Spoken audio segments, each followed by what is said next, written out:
Mira, abans de marxar t'he de dir una cosa. Quan t'he vist entrar al bar, he pensat que no hauria d'haver vingut. No perquè no volgués veure't, no. És que em conec. Arribo d'hora i penso massa. He arribat, m'he assegut a la taula del fons, la de sempre. Ha vingut la cambrera, m'ha demanat què volia prendre, quasi li dic el de sempre. Però no, avui he demanat una copa de vi. Sí, ja sé que em diràs. I què? Però ha estat així.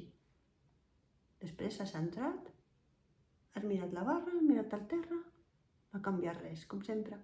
T'has assegut davant meu, has dit el meu nom, com si ens haguessin vist ahir, i jo he pensat, per què he vingut? Has començat a parlar de la feina, de coses normals, i jo dient a tot que sí. Feu veure que t'escoltava. Llavors m'has preguntat si era feliç.